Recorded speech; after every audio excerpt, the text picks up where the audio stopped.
Session with all of you.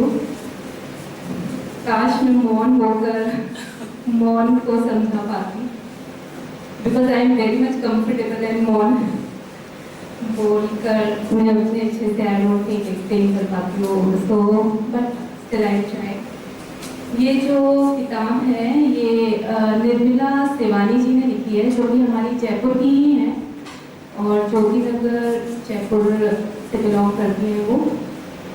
अच्छी बात ये है कि ये किताब में उन्होंने जो भी कुछ लिखा है वो आज के सब्जेक्ट से बहुत ही ज़्यादा रिलेटेड है।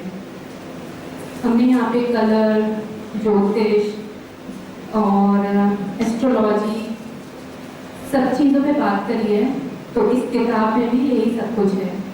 तो स्टार्ट करते हैं हम मौन से। मौन के बारे में हम सबने बहुत पहले से सुना हुआ है। इट्स पावर ऑफ साइलेंस के बारे में भी हम सब जानते हैं, but this book is again reinforcing that power of silence by meeting with silence.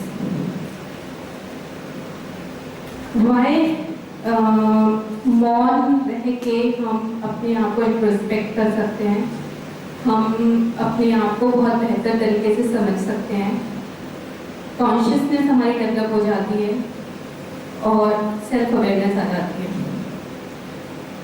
मौन सभी की लाइफ में ज़रूरी है, बट हम अपनी भागती दौड़ती दुनिया में मौन नहीं रह पाते हैं।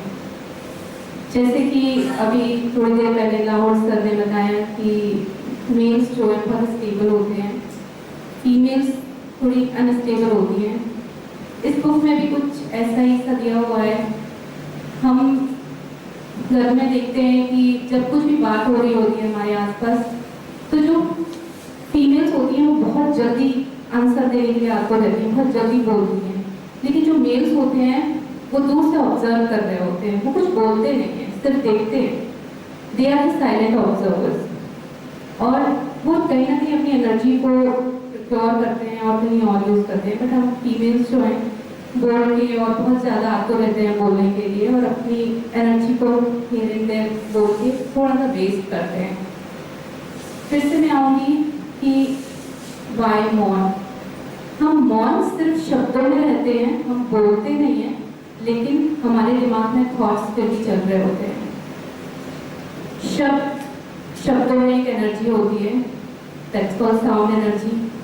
उसकी हर वर्ड की एक पर्टिकुलर फ्रीक्वेंसी होती है जिस पे वो वाइब्रेट करता है, और हमारे थ्रोट से जब निकलता है तो एक वो वर्ड फॉर्म करता है, और हर वर्ड हर इंसान के दिमाग पे एक अलग तरीके का इम्पैक्ट आता है।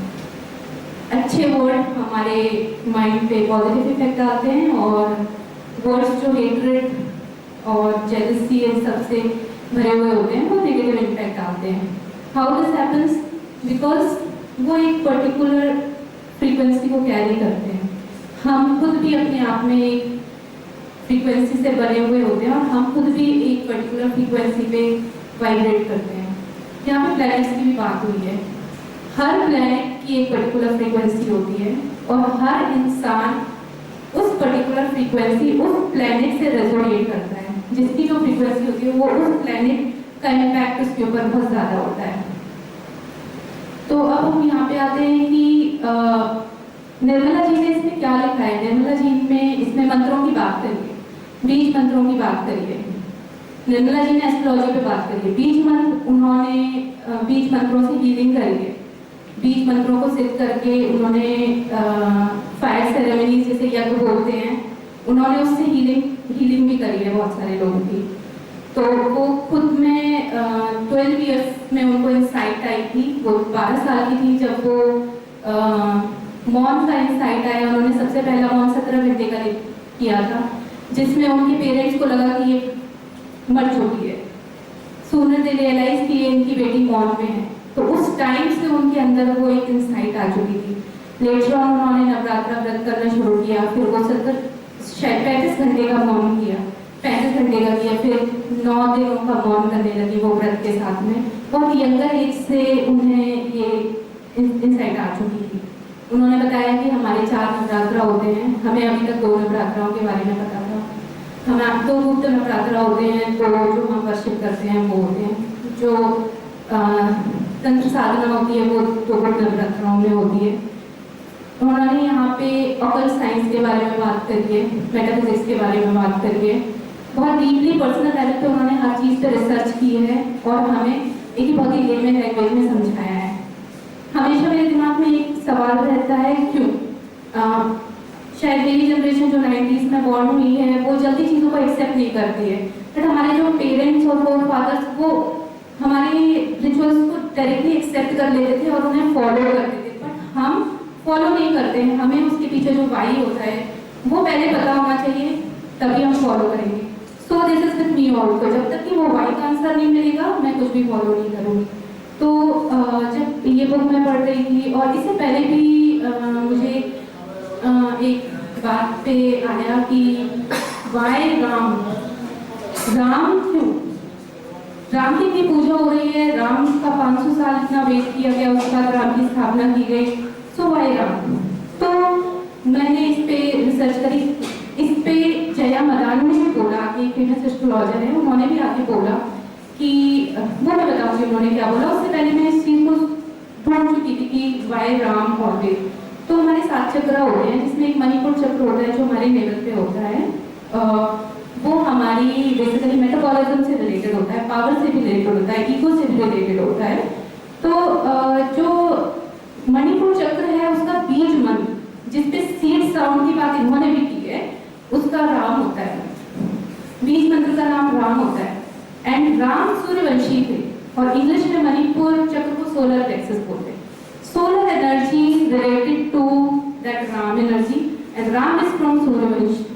राम सूर्यवंशी है और सूर्यवंशी होने के कारण हमें अगर अपना सोलर प्लेक्सस एक्टिवेट करना है तो हमें राम मंत्र का जाप करके हम अपने सोलर प्लेक्सस को एक्टिवेट कर सकते हैं। मुझे बहुत ज़्यादा नॉलेज नहीं है, मैंने जस्ट गेन करी है।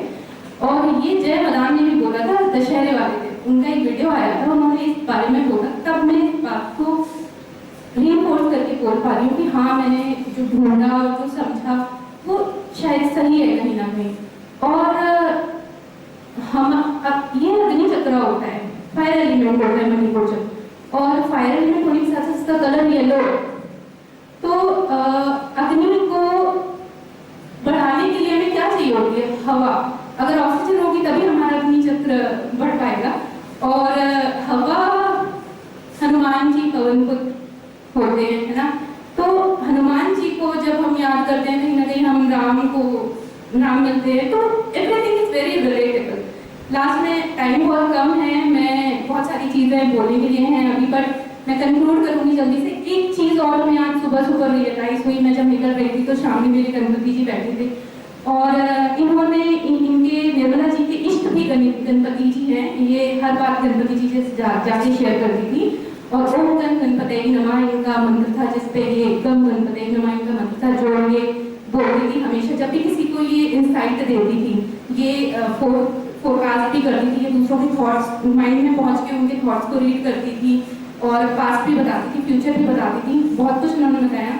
तो मेरे मन में ऐसे आया कि वाई गणपति? हम गणपति को क्यों, इट्स ऑलवेज लाइक वाई, क्यों गणपति को हम जब कभी स्थापना करते हैं तो पहले गणपति की ही पूजा क्यों करते हैं? Why it is like that? तो गणपति को हम जब मतलब याद करते हैं तो हम उनको बोलते हैं कि विघ्नहर्ता, कुछ भी ऑब्स्टिकल्स नहीं आने चाहिए, हमें सेफ करना, सिक्योर करना। और गणपति जो हैं वो मूलाधार के भी इष्ट है, मतलब हमारे टिप ऑफ द टेल का मूला चक्र होता है, वो है मूलाधार चक्र, उसका कलर रेड होता है। एंड वो जो है सेंस ऑफ सिक्योरिटी देता है हमें सेफ गार्ड करता है। बेसिकली अगर किसी को अगर डर है, फियर है, कोई डरता है, कॉन्फिडेंस नहीं है, तो इसका मतलब उसका मूलाधार चक्र वीक है। अगर उसको एनहांस करना है तो आप गणपति जी की पूजा करिए या फिर आप मूलाधार चक्र को एक्टिवेट करिए। तो जब आगे और मैंने देखा कि उसमें एक चीज आई कि मंदिर जो होता है ना, वो पूरा हमारी बॉडी का स्ट्रक्चर होता है, उसमें 7 चक्र होते हैं। एंट्रेंस से लेके अंदर तक जहाँ भगवान स्थापित होते हैं वो शस्त्रार चक्र होता है, और जो एंट्रेंस गेट होता है वो होता है मूलाधार चक्र। तो गणेश जी को वहाँ द्वारपाल की तरह बिठाया हुआ है। तो गणेश जी को वहाँ द्वारपाल की तरह क्यों बिठाया हुआ है? To safeguard, to protect that body.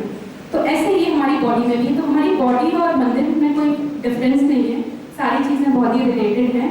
और इसके बाद पर अभी किसी का एक वीडियो आया था, रील मैंने देखी, उन्होंने बहुत सही बात बोली लॉजिकल, कि आजकल हम लोग ना गणेश जी को अपने घरों के बाहर बिठाने लगे। वो हमारे घर के द्वार पर नहीं है, वो मंदिर के द्वार पर है। जो मुझे लॉजिकल लगी, जो जिसलिए मैं आप लोगों से एक चीज़ शेयर करना चाहती हूँ। पार्वती जी ने गणेश जी को द्वार पर बनाया था तो सर कट गया था, तो हम लोग अपने घरों के बाहर भी द्वार पर बना के गणेश जी को बिठा रहे हैं, जो कि शायद सही नहीं है। सब ज़्यादा समझ सकते हैं, उनको ज़्यादा नॉलेज है, मैं तो जस्ट एक इन्फॉर्मेशन शेयर कर रही हूँ। और इसमें अभी बहुत कुछ है, टाइम बहुत कम है, मैं इतना शेयर नहीं कर सकती सब चीज़ें। बट जो मोस्ट इम्पॉर्टेंट जेम थेरेपी के भी बारे में बताया उन्होंने, कलर स्टोन्स थेरेपी के बारे में भी उन्होंने इसमें जिक्र किया है। और बहुत सारे जो स्टोन सेलर्स हैं उनके नाम भी हैं इसमें, आई डोंट रिमेंबर एग्जैक्टली। तो I am concluding it now कि आज का जो सेशन था वो मतलब मैं कहूँगी कि ये जो किताब है वो बहुत कलरफुल है और कलर थीम था, और कहीं ना कहीं ये किताब सारी चीज़ों से रिलेट हो पाई है। And thank you so much.